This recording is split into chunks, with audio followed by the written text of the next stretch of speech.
Looking for tickets to the hottest shows, games, and events? Ticket Liquidator is your one-stop shop for great prices, no hassles, and guaranteed tickets. Since 2003, we've been connecting buyers and sellers, providing access to sold-out events at prices lower than most secondary market options. Whether it's sports, theater, or concerts, our massive nationwide network ensures you get the tickets you want, guaranteed. For the best seats at the biggest events, start with Ticket Liquidator today at ticketliquidator.com. That's TICKETLIQUIDATOR.com. Ticket Liquidator.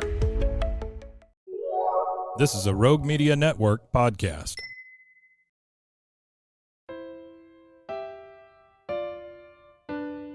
Mariette's on the move. What? Mariette's on the move. Again? Mariette's on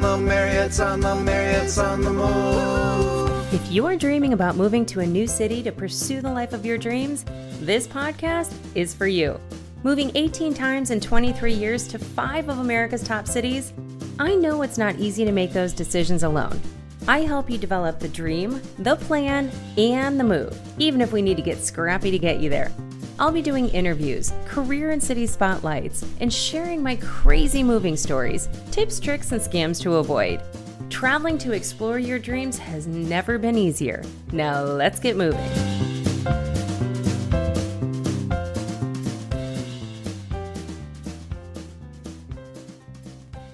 Welcome back to the Selfish Griever podcast. Today's episode is about a topic that I don't have personal experience with, but I do get contacted by listeners asking about whether or not they should move to a different home or a different town following the loss of their child because the memories can be too much or the community can feel too hard to continue to be a part of. It's a very personal choice and it varies from person to person on, how you feel about things. And so when I met today's guest and heard her area of expertise, I thought that she would be great as a resource for anyone listening who is in that boat that they're trying to decide what's the best choice for them moving forward to either stay in their current home, current town, or to try and move and start new somewhere else. So Mariette, if you could please introduce yourself. Yeah, thank you so much for having me. My name is Mariette Frey, and I have a podcast called Mariette's on the Move.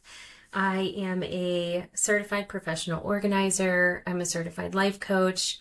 And my niche is in residential moves. So it's kind of my specialization. I'm kind of a moving coach per se.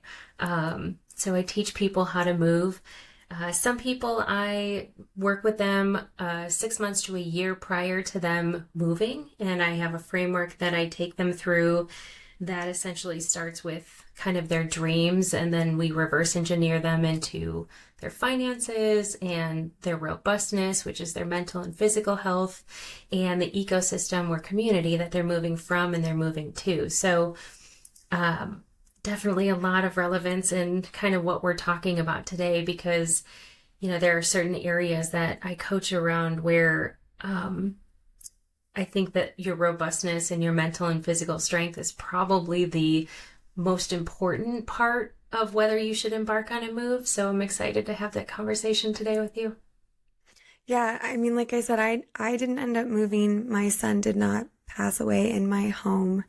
And he didn't pass away even where I live because we were visiting my mom when the accident happened. So it was in another town at another home. But I do have experience just in general in life living in brief periods, a year or two in different communities than where I grew up, and can speak to when there have been times that I've lived somewhere that I did not gel with the community and that I was even blindsided by that. I always think that I'm a pretty easygoing person or outgoing or that I can adapt to most anything.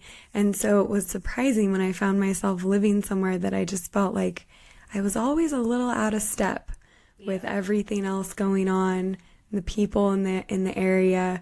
So, and I just can't imagine being in the vulnerable position that I was in when my son first passed, making a decision that I needed to change because I couldn't handle, continuing on in the environment, in the home that I was currently in, and then finding myself somewhere that it was even harder to be and to try and find a way.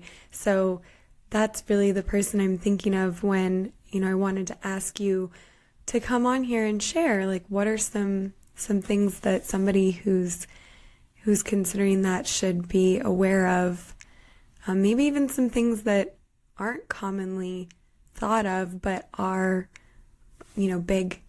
can become big issues later on, after you've moved. Yeah, absolutely. I mean, I think if you Google, when should I move after losing a loved one, there's always that year baseline that they give. And I have several thoughts about that, because I think that part of, what happens in that first year, and I know you talk a lot about protecting your energy, and just the energy it took for you from a survival perspective just to get up every day. So I think that's a really tough baseline. I think humans as a species, we need some sort of line marker that says, I'm ahead of the game or behind the game and I need to catch up. And I think it's really important to remember that you really are protecting your energy when you first lose a child. And I think it's just, there's so many different stages of grief that you're going to go through, and emotions and things that, will catch you off guard that you don't even anticipate. And I know you can speak a lot to that. But I think that it's a very unique and personal journey when you're thinking about moving from the environment that you live in, especially if this was the child's home, right? So there's a lot of things that when you move, people don't really think about. And I know we talk a little bit about kind of protecting your energy, but when you're going to move into a home, there is residual energy in that home as well, right? And so I think it's really important to understand how vulnerable your energy is in that moment, because even just looking for a new place to live, even if it's something that, because within the different stages of grief, sometimes you'll be angry, sometimes you'll just want to cut and run, sometimes you want to isolate, right? And looking at that energy, you don't often think about the energy of the space that you would be moving into. We selfishly think about our own energy, right? And that could take on a life of its own. And I think that's really important to understand when you're kind of in that place of should I leave? Because it's a natural human instinct to want to leave.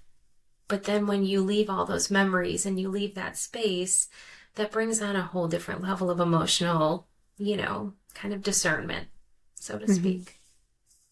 Yeah, and even when I think about the energy that it takes to maintain a home, and depending on the setting of where your home is at, if you're in, a neighborhood that you're very closely located to your neighbors, then the energy that, it takes for that kind of relationship, that dynamic. If you're in a home that ends up having a lot of land or area that you need to be responsible for, even if it's not necessarily landscaping, but just, maintenance and awareness of the space. And that sometimes taking on all those new things that you're not already used to, or you're maybe not already familiar with, if it's a new type of experience that you didn't have before, that can take a lot of energy as well, and in ways that you couldn't really anticipate. Right. Yeah, and I think it's important to understand that, you're oftentimes when you're moving into a new space, moving stinks, right? In the best circumstances, right? If somebody's getting married or buying their new, a new home for the first time, and, there's still all of the work that goes into it. And I think if you're in a position where, you don't have the energy just to even interact from a human perspective, right? Like you talk about on the podcast, like having, feeling judgments and feeling guilt and feeling all of those things. Even in the best circumstances, there are some elements that you're going to be dealing with. And I think, again, going back to the, personal journey of whether you're ready or not. And there are some tips that I can give for that. But I think it's really understanding that no one has any right to judge or make you feel guilty in that space because you know you best. However, it is going to evolve, right? So like where you start off in your journey evolves probably 10 times, from where you end up a year later. And again, I don't love that year baseline, but I think from a psychological perspective, the trauma that you've just experienced, that year marker is kind of when you start coming out of that fog and you can really start processing some things. So I think maybe that, because there's no scientific evidence that says like that year is the year that you have to wait, right? Mm-hmm.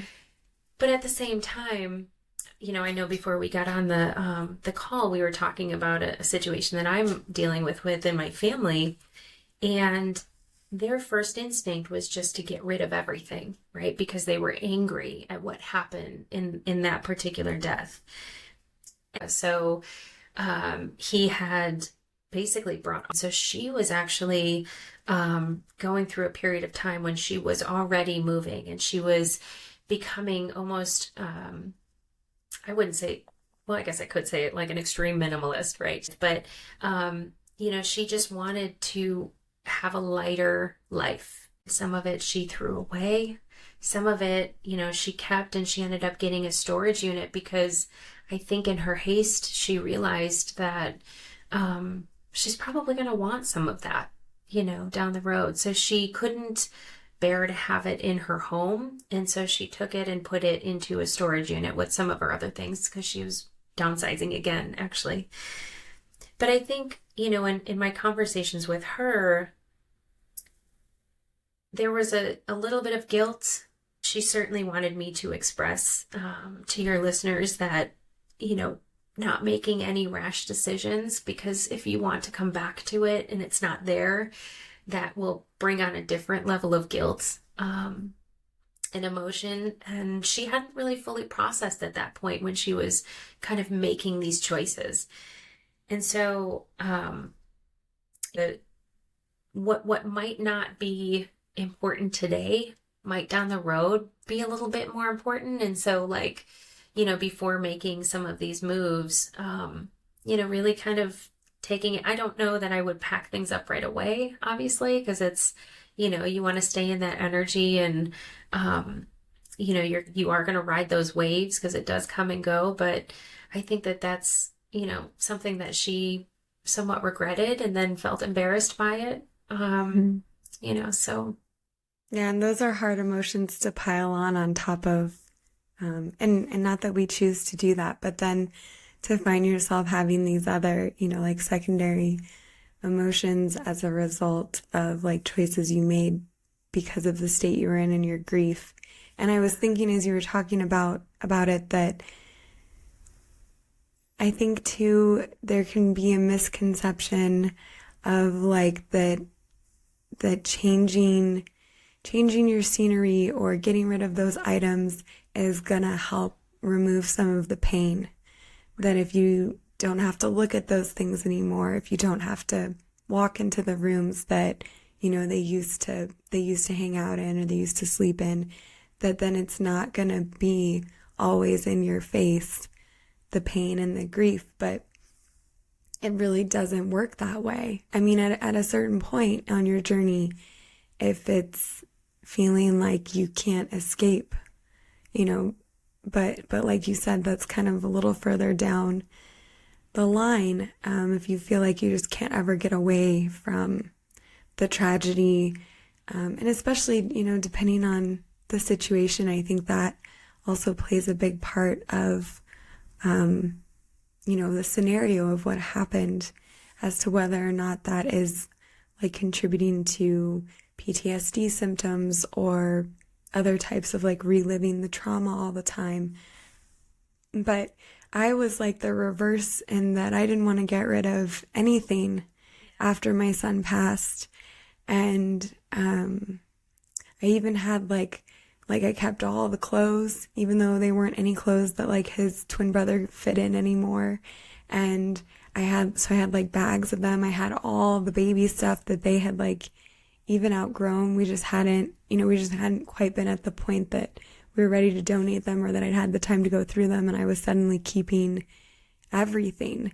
And I left their room with the cribs set up for at least a year, even though like his brother wasn't sleeping, in a crib anymore.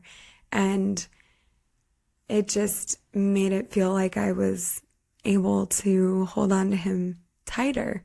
And it wasn't until I like got to a point in my processing that I realized, which again, like I said, was way down the line, at least a year and a half, that I realized all of those things were not like what keeps him with me. That I, had him with me because of other like work that I had done on myself personally, but it wasn't because that bag of clothes was like in the back closet, waiting there for me.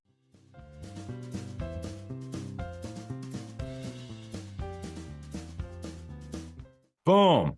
Play it. Have you ever listened to a commercial on the radio or a podcast and thought, I could totally do that?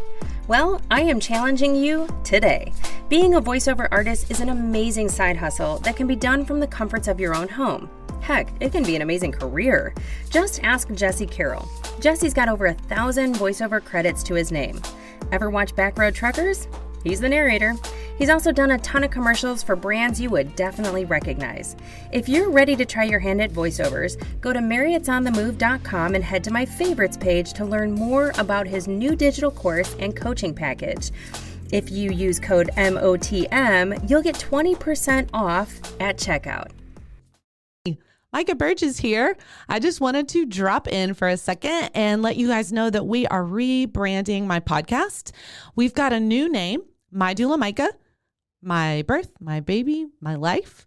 And we are super excited about extending the content that we've got going from childbirth to postpartum. Now we're including family and marriage and just kind of your life in these childbearing years and what that looks like, and maybe give some helpful tips and wisdom. I mean, I'm 51. I got 6 kids. I think I can help you guys with some stuff.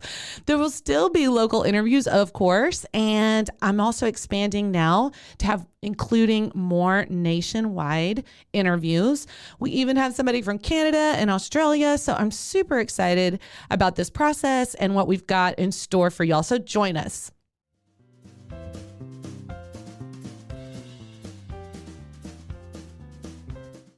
And there were other things people recommend that can become like mementos, like they turn the clothes into stuffed teddy bears or they make them into quilts. And somebody did have like one of those bears made for me, but I don't know, the thought of having his clothes made into a quilt, like I just kept thinking about that if I use that quilt all the time, that like that type of clothing isn't really meant to be a quilt, that it was going to wear out, and like, could I handle, watching it fray and fall apart, eventually over time.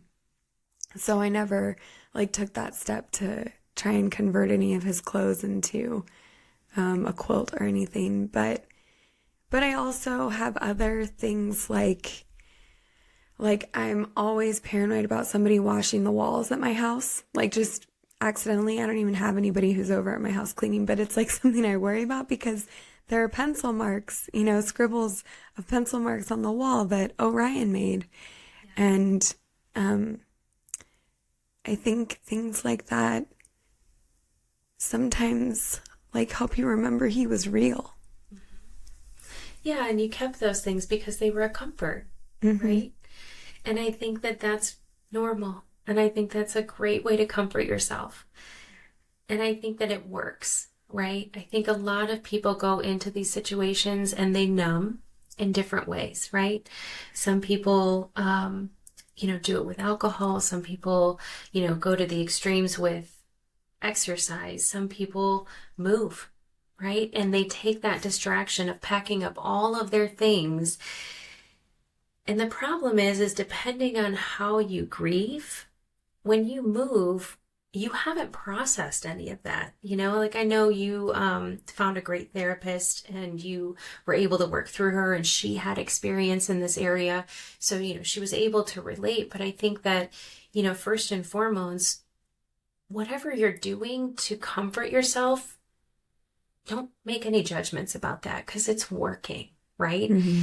When you get to a point where you're ready to release and it's becoming less and less and less intense every day, I think then that's when you would be able to kind of make some of those decisions. But I think when you do that prior, it really puts yourself into a place where, like you mentioned, like you don't even know what you're feeling in that moment. Your memory lapses are very real because that's a real part of grief. And so, I think taking the time to not use it as a distraction, really work through some of those feelings when you're ready, because you're not going to be ready right away, right? Mm-hmm. But I think, to use you as an example, Whitney, you talk a lot about how, when you went through this with Orion, you isolated, right? Mm-hmm. Like you did what you needed to do to survive at that time. And I think a lot of people go into this situation and they use it as a distraction because now all of a sudden they have a mission and a purpose, and that's what feels comfortable, right? So they go in and they pack everything up and then they move. And in that move, I think is the hope for a fresh start. But if you are a griever that isolates, when you get to that new place, you might isolate again, right? And so your fresh start isn't a fresh start if you go just to another home and isolate, mm-hmm. right? So I think really taking some time to figure out how you're feeling with working with a therapist and a grief group, I think how you're processing it is just as important as when you've decided to move or if you decide to stay for another year.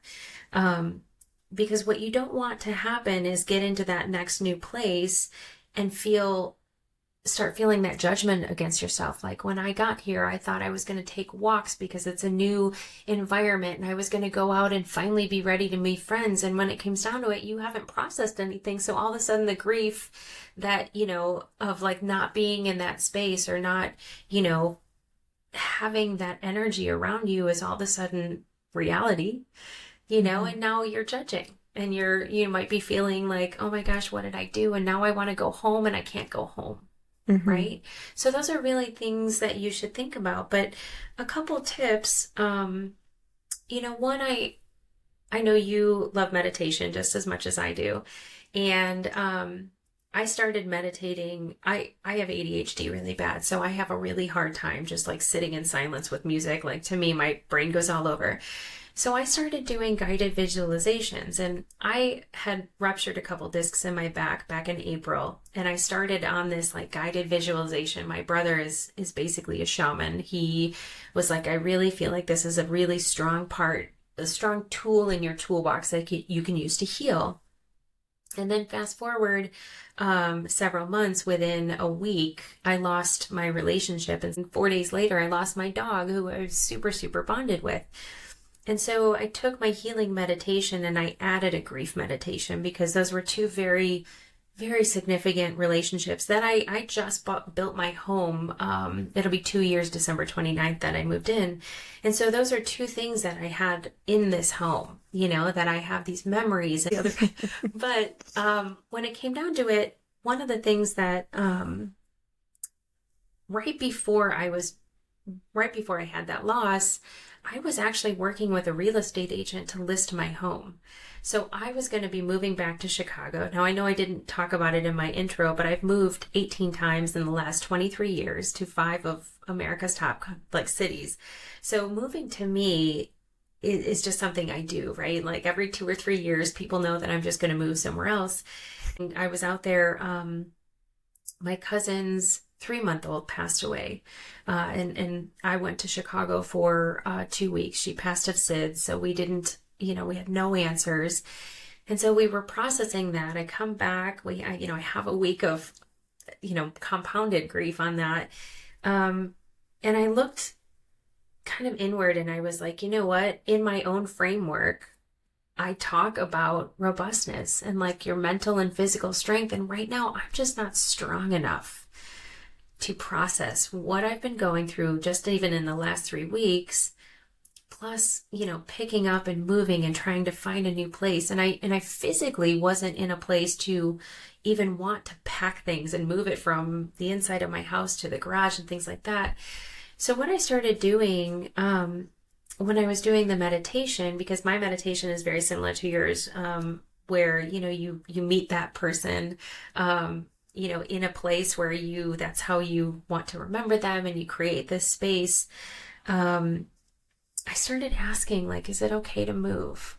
And when I was meditating and like having this visualization, I would have 1 or 2 tears. And every single time I asked that question in the end, I would just start bawling. And I just knew that meant, if you're looking at your spidey senses and your energy and really like reading where you're at, I was like, I'm not ready. But over time, that was back in July. And now I'm getting to a point where like I still do the meditation every day. And I don't cry as hard. I might shed 1 or 2 things, but I'm warming up to the idea that, okay, well, maybe in a couple months I might be ready to like revisit this. Mm-hmm. But I think it's finding something that you can rest your laurels on and say, okay, you know what? This is how I'm feeling. I'm going to listen to that, that like inner voice and that intuition that you talk about on the podcast, because I think it's really important, right? Like our body heals. And everybody's body heals differently on different timelines.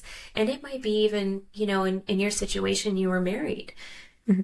You could heal faster and come to terms with things before your spouse. And then what do, right? So there's a couple of things that I tell people when they're really kind of wrestling with this idea to move. And one of the things is to grab 5 or 6 boxes, right? They could be Amazon boxes. You could go to Home Depot and bring them in the house and see how you feel, right? Let them sit for a day or 2. And if you're like, you know what, I just can't bring myself to do it just yet, or you find yourself giving those boxes the evil eye every time you walk past them, maybe it's not time, right? Maybe put them in the garage or put them somewhere where you don't see them. And then maybe in 2 weeks or a month, pull them back out and see how you feel. If you get to a point where you start packing them, I would say start with something easy like a pantry or, a kitchen. Like I don't bake, but I have a ton of baking sheets. I don't know why. I think one day I'm going to.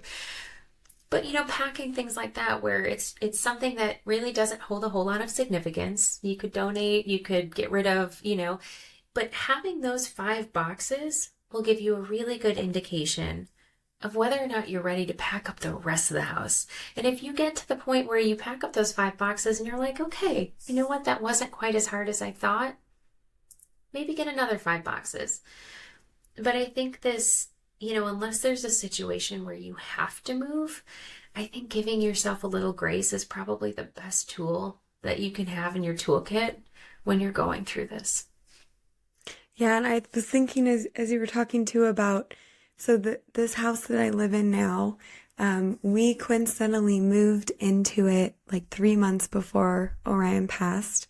We moved so that we could be in a better school district for the boys, because at that point Orion had already been diagnosed with autism, and Maverick we knew was more than likely to get diagnosed as well. So we needed to move where we were closer to services for Orion that he was already getting, and to be, set up in the best school district. And I remember after he passed, which was obviously like not on our radar at all as something as a potential, future possibility, I remember spending like a lot of time sitting in this specific room of my house where the view is like of the mountain that's near my house, and the new neighborhood that we live in has more space, so it doesn't feel like my old house. Like, you saw walls, your whole yard is walls, and you like see the roof line of your neighbors, and sometimes at certain parts of the day, you like see your neighbors through the windows. Like we were in a very close, like master planned community. And this house has more space in that regard, that like it's got a lot of natural vegetation. So it's really easy for me to sit and feel as though there is nobody else around. I don't like see my neighbors. And there's a ton of wildlife because of, the natural vegetation. And I remember thinking, not immediately, probably at least 6 months, if not closer to a year, like realizing how therapeutic that had been for me to be in this setting that I didn't used to have. And because it could have been easy to like wish that I was still living in the house that we brought my sons home from the hospital to, and that I had like, 2 years in with them instead of just 3 months. Like there weren't a ton of memories solidified in this house. And, but instead I just recognized that like, I felt like that was like for me instead of against me, that was helpful because I had some memories in the house, but it wasn't like unbearable. It wasn't constant everywhere, and that there were benefits to like the setting that this house is in. So I think when you're talking about having your robustness, I think some of that is not just how hard would it be to put yourself in a new setting, but also kind of like how much are you trading away? Like what are the assets or the positives? Positives may be a hard word to like wrap your mind around if you're at that point, but what things are like working for you in the setting that you're at right now? And is there a way to like embrace that instead of it can be easy to focus on the pain because the pain can be so loud and crowd out everything else. And I think that can even be true in your community. If maybe where you're living puts you close to somebody who just always like says the wrong thing, or always seems to be judging you or, making things harder for you, like emotionally, that it can be easy to overlook that you have, meanwhile, like 5 other quieter supporters or people who are constant, but they're like just kind of giving you space and letting you like indicate to them when they need help, as opposed to like the person who's, always showing up like, well, are you better yet? Yeah. Are you done being sad now? Can you go back to, yes. Yeah. And so even, cause I think community can be a big part too. I mean, judgment, when you mentioned, about talking about judgment, shame, guilt, feeling like, especially if you're in a smaller community where like everybody knows your story, and feeling like anytime you leave your house, you see somebody who like looks at you and you are telling yourself that they're judging you. I felt that really loudly after my son passed, that I just felt so much shame that it didn't matter what anyone was actually saying to me, what I was telling myself in my head, even, subconsciously. So it took me a while to recognize, was this story of shame, even if other people weren't, voicing that. So I think that can be a hard part as well. Yeah, and everybody wants you to have that, that moment and that fresh start. But, there's judgment if you leave, and there's judgment sometimes if you stay. It's just where you are in your personal journey. It's no one else's journey, right? And sometimes we look at it, and if you can create that safe space, and it sounds like that room that you can see the mountains is like a place where you feel content and you can feel like you're connected. There's a part of the practice in home design called holistic home design, where they help you create kind of that Zen space, but you don't need a designer to have you bring a place.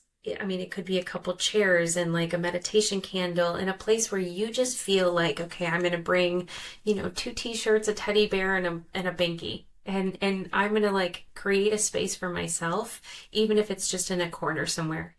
I think that that's just as important. But if you do feel like you're you want to move and you want to get a fresh start, one of the things that I talk about is doing a city POC or a proof of concept. And within a city POC, it's you going to the place that you want to move to. And sometimes it could be, within your city, but on the other side of the city, or it could be to 5 states away. And you spend longer than a week there. And I know that sounds like a lot and it sounds expensive and, with hotels and Airbnbs and all that stuff being what it is. But what that does is that it lets you experience moving without any of the risk, right? So you're not giving up a lease. You're not giving up, selling and spending all the money to find a new place and all of that stuff. But it allows you to go and get away from the environment that you're in and take some time and really live that life. Go to the grocery store, go to the library, go to, put yourself in that position as if you have moved there. But meanwhile, you haven't had to pack anything. You haven't made any of those big decisions that could have big implications or repercussions if you decide that you regret it. And by going to do a city POC with the people that I coach, believe it or not, half of the people don't end up moving. And that's what you want, right? You want to feel that, okay, I'm content in staying here for 1 more year or 2 more years, and then I'll make that decision.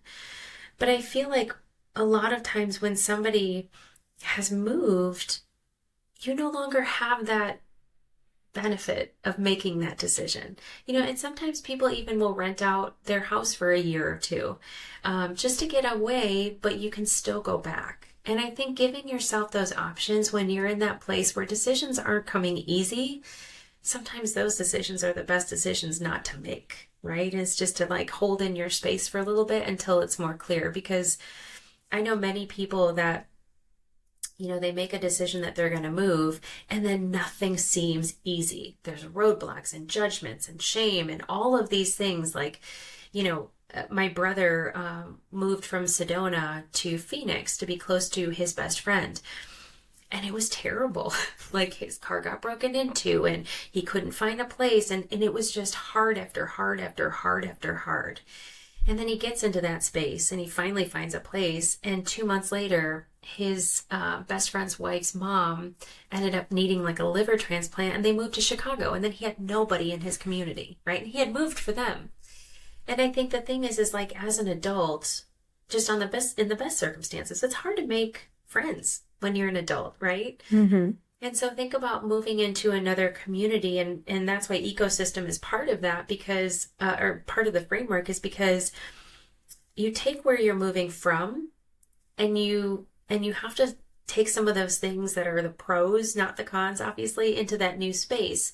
And if one of the reasons that you want to move is to be closer to family, to feel supported and feel loved in a time when you don't have that support, then 100%, right? But take that into consideration because, the community that you moved into where you thought you were going to love it and you were like, oh, it's not as great as I thought.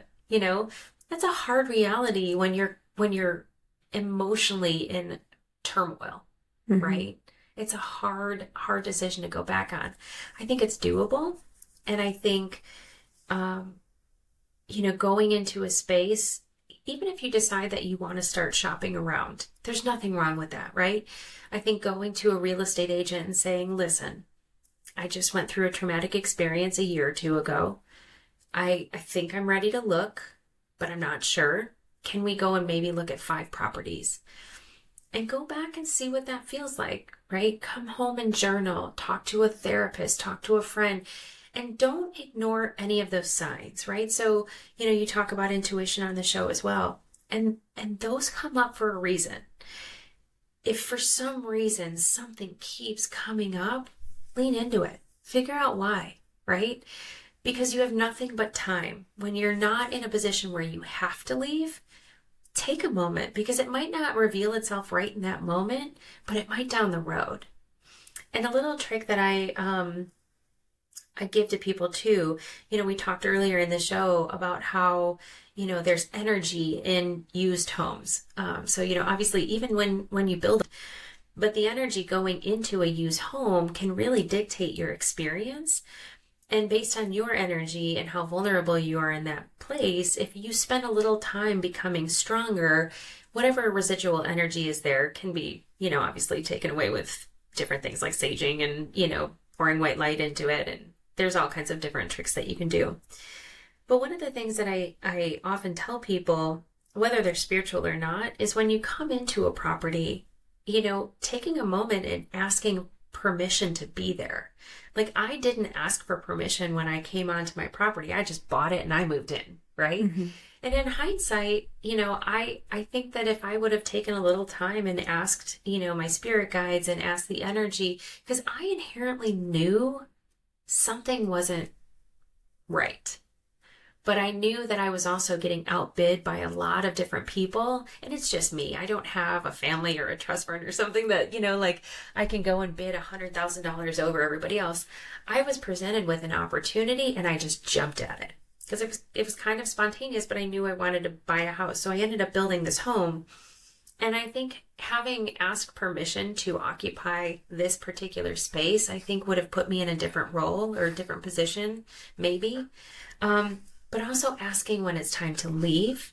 I think that that's another thing that's really important too. Not necessarily like in just in meditation, but just in general. Like, is it right for me to leave right now? Am I in a good place? How am I feeling?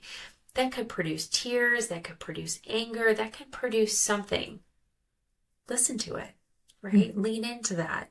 And then maybe journal or talk to a therapist again about kind of what's coming up and get a different perspective. It's hard when you're in that space and just talking to somebody that is, in it with you, but getting an outside perspective, you might get judgments, right? I mean, you talked to about, at the podcast movement when you told them about your title of your, podcast and they said they didn't like it, but you took that as validation. Sometimes even having a different perspective and something that they say will trigger like, oh, that's why I was supposed to lean in on that. Okay, now that makes sense. Okay, but I'm okay with that. And then you can move forward. But I think when things don't feel easy and you have a gut feeling, if you don't listen to that, it's going to come back in some form or fashion, whether you like it or not, unfortunately. Mm-hmm. Yeah. Yeah, where you'll realize like, well, there's a reason I was feeling that way all along. And I think you can even take it as, in my opinion, what I would do is I would even ask for a sign, either a sign that I should move or when you're looking for a place, I think, as you were talking, I was thinking about the importance of not being so desperate to get away that you are just in this rush that you will take whatever is, the first thing that comes up on your radar that kind of matches what you're looking for. And making sure that like it's really what's meant for you. And, asking for a sign if this is the house or if this is the town or the area, send me a sign and pick what that is. And then like watch for it and see, what happens. And I think when you're talking about proof of concept, I think that's such a great idea. It made me think about my sister lives in Denver and she loves it. And I've visited her, multiple times over the years. And every time I go, I think I hate driving in Denver. and it sounds silly and like it's something, but like it is something about Denver. And every time I'm like, I don't understand like why exactly, what is it about it? But there is just something about that place. I don't know if it's that they have so many transplants. I don't know that if it's like poor city planning, but it just like drives me nuts to drive. I always seem to come across people that I'm like, this is so bizarre and I don't know why you're driving like this. And I just can't handle it. So I always think to myself, like, there is no way my sister would love if like our whole family transplanted to Denver someday from everywhere, right? Because she loves it so much and she never wants to leave. And every time I go, I just think like, I don't mind visiting, but I could not live here. And so I feel similarly about Phoenix. Like Phoenix is just, it's too much for me. I don't want to live there when I go visit, but I've been to other places where I've just thought, when I visited for a short period of time, like, oh man, I just love the energy here. I love the way the people are. But I think, to your point about making sure you stay for more than a week, and especially if you're considering going somewhere because you have family there, I think that would be really important to stay for an extended period of time, because I think it's easy to romanticize what it will be like based off of what, a 4-day vacation there was like, or and everything's thinking, magical over a weekend. yes, right? yes, and thinking that everybody is still going to keep showing up and supporting in that way, and then maybe realizing it, being like this rude awakening of, well, like actually they have to go back to their lives, they have other responsibilities, they're not, gonna be available to that extent that you were expecting or romanticizing, was gonna be. So that definitely would be. I think that like having that conversation about those expectations is really important as well, right? So, it's one thing when you go and visit a place. Like I find oftentimes when I go and visit, I have to go to those people. I have to go and make the effort. And, I would hope that in my times of need, they would come to me, but that's not always true, right? And so, having that conversation, staying somewhere for 2 or 3 weeks, and, hopefully if you can, like if you can work remote or whatever, but having those baseline conversations and saying, listen, like if I move here, it is because I want to spend more time with you. Are you capable of that? What does that look like? And, can we have, brunch or a walk every Saturday morning? Like, is that because what ends up happening is you put that pressure on someone else, and then they feel the pressure that, you just had unmet expectations, and now all of a sudden you're the bad guy, right? Mm-hmm. I'm a very outgoing introvert, if that makes sense. Like I love my alone time in my full-time job, because this is kind of what I do on the side. In my full-time job, I'm a sales manager and I travel all over the country and I'm with a ton of people. And I find when I get back from travels, like I retreat. I need a couple days to fill my tank by myself and just get some cuddle time with my pup. And, and then I can fill my tank up and then get back out there and expel that energy. But when you're moving into a new space, or you're moving to a place where you have old relationships, even just somewhat talking through what that looks like, because that person could have changed, or, or doesn't, is going through something themselves where they can't support you. And now all of a sudden you're like, but I moved here for you. And they could be like, I didn't ask you to, mm-hmm. And that's an even bigger, harder relationship boundary to like kind of overcome, so to speak. Mm-hmm. So I think that, part of why I talk about the ecosystem and community is like, you look at the blue zones across the world and they all point to community as what kept them alive for over 100 years. And so I think carefully choosing that community and the people that you surround yourself with, like, I know we talked about like people say dumb things because they don't know what to say. But then there's some people that will just go and sit with you in silence and be there for you. And like that fills you up, right? Mm-hmm. Like when you're making your pro and con list, and I have a workbook that, like, if you join my mailer, you get the workbook. It has in there, it's like 14 pages, but it has everything in there from like, who are the 10 people in your network that you are going to surround yourself with, or that can help you move and thrive in that community. Like, write those people down and then have those conversations. And like, depending on where you are now, I have kind of a values list. Like, do you love getting up in the morning and, walking your dog to a coffee shop and having that quiet time and that, reflection time? Or do you want to be in a big city where, you can't hear yourself think and, it just distracts you? Like, really spend some time, because in that next chapter, everything's going to feel different. It's just what brings you joy and what brings you peace versus what's a distraction from you actually processing your feelings. Mm-hmm. So, yeah. And I was thinking about, I could see in people that I know that, like, if I just simply sat down and had the talk with them of like, hey, I'm going to move here and this is what I'm looking for, that even they themselves would have a propensity to romanticize like, oh yeah, we're going to get together every weekend and we're always, we'll have dinner once a week and that it's going to be great. And I could see that like I would need to spend some time there to see like, does it really end up working out that way? And not through any fault, of that person. It's not like they're lying to you, but I think it's not a one-way street like they're romanticizing.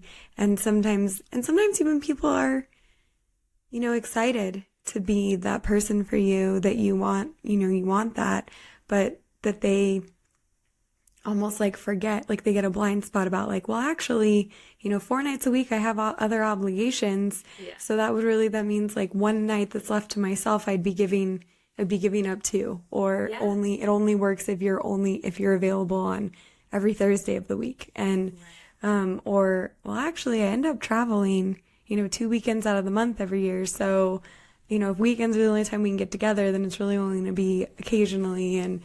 And so, going back to those feelings and the intuition and being really discerning about what are you experiencing and not just what are people telling you or what are you researching and reading, about an area, but like what did you feel when you actually went there? Yeah. And so taking that extra step. Community is important. And, even like crossing state lines, even if I were to move to South Carolina, like my therapist, who I adore, he has gotten me through some of the toughest. 2023 was the toughest year I've ever had in my life. And I would have to give him up, so I'm like, am I ready to give him up right now and find another therapist and go through the interview process? Because I think that's important too, is like, if you meet a therapist and you don't connect, they expect that they're not going to book every single, client into their roster. They expect some, and the good ones are going to interview you back, right? Mm-hmm. And say like, I don't know if I can help you here. So, I think that that's important too, but like finding in that ecosystem, the right schools and the, your therapist and your specialist doctors. And because sometimes we don't think about that stuff. Like I moved down to Central Illinois, and I'm in remission for an autoimmune, but at the time, like I didn't even think, like I just assumed they had that kind of doctor, holistic functional medicine doctor that specializes in gastroenterology. No, they didn't. So I was traveling back up to Chicago, but like even taking it one step further, like if you decide to do a city POC, do some homework and figure out where within that city would be a good place to look, right? If we talked about the coffee shop and taking walks, or if you need to have a certain, type of support from a, education perspective, like even jumping on Facebook groups. There's a ton of Facebook groups for anything you can imagine. I know that you know that, but moving to Florida, moving to, Kansas, whatever that niche is that you feel like nobody's going to understand, losing a child or like your community, finding somebody to connect with prior to moving. If you go and do a city POC and you're like, what, I spent 2 weeks here. I actually really felt good energy. I think this is something I want to do. You don't have to buy a place. You can rent your house out and rent a place there. There's so many options, and really get tunnel vision on what to do sometimes. I have a Facebook group. I'm happy to answer questions and, throw some things out there. And the people in the group also sometimes throw their perspectives out there. Take in all of the suggestions and find what works for you. Mm-hmm. It's a personal journey, and moving is a very tough, stressful, but can also be magical. If you build a solid foundation and you know that mentally and physically you're strong enough to take on whatever comes your way, we're here to support you. But I think that taking that time to really figure out what it is that you're in your heart of hearts experiencing right now, that I think is a great first step. Yeah, absolutely.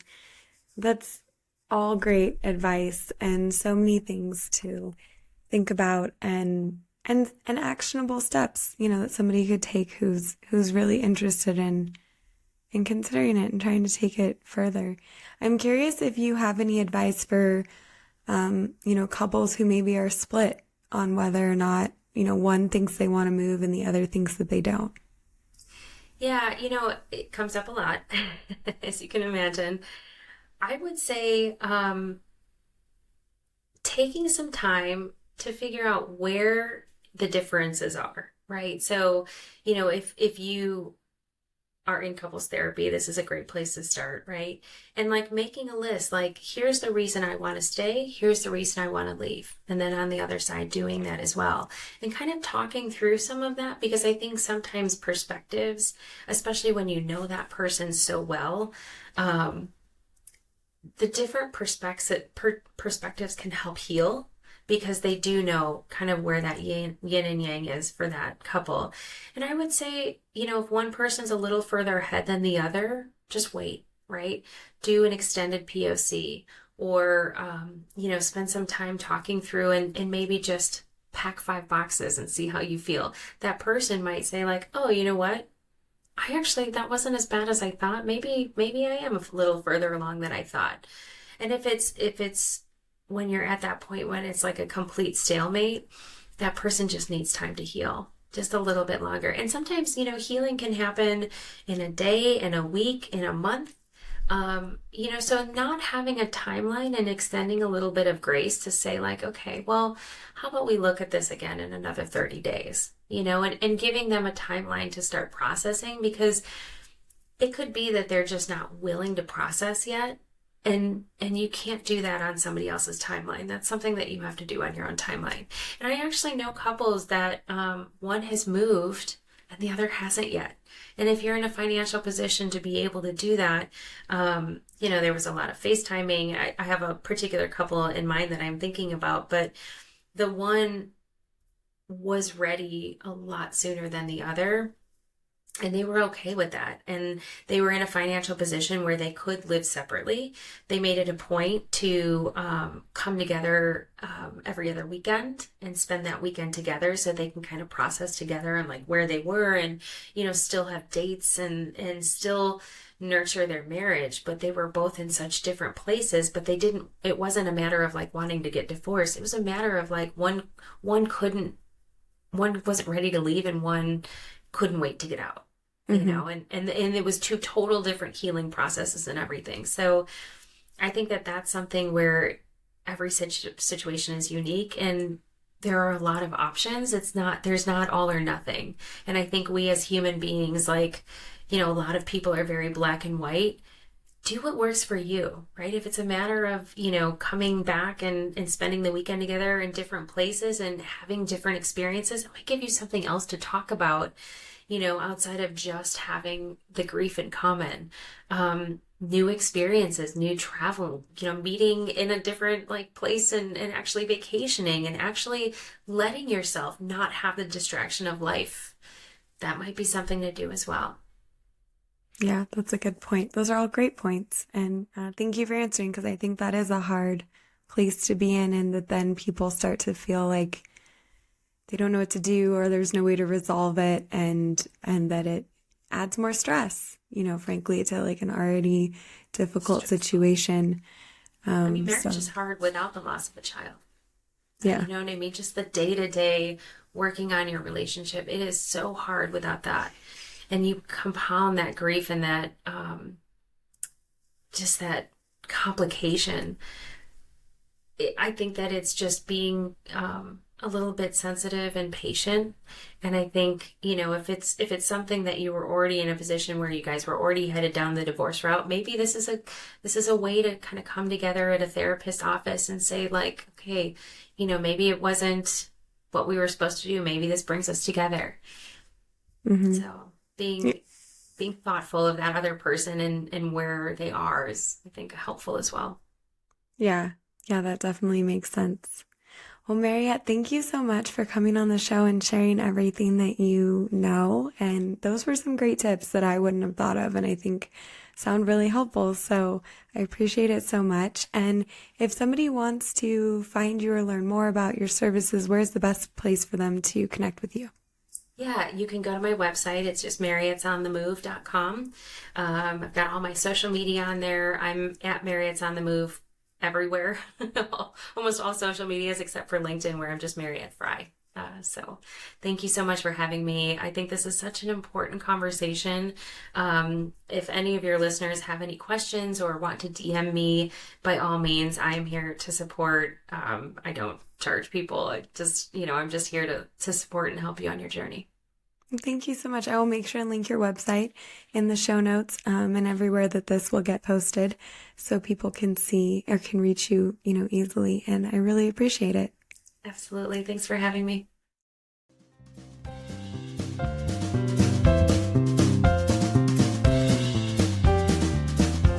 Well, I could go on forever and ever about moving you closer to your dreams, but I probably should save some thoughts for the next episode.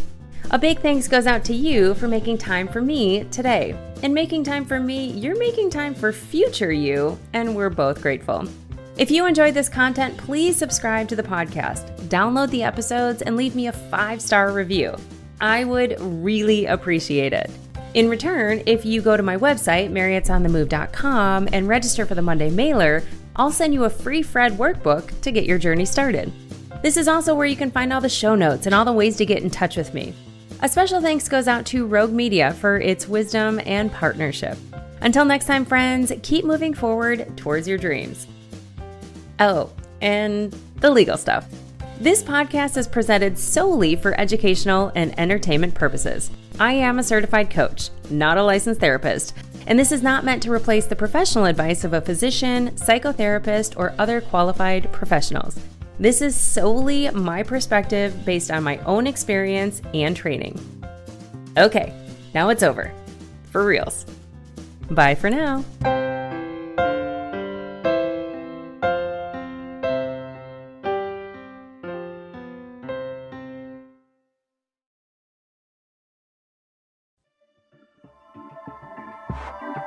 This has been a Rogue Media Network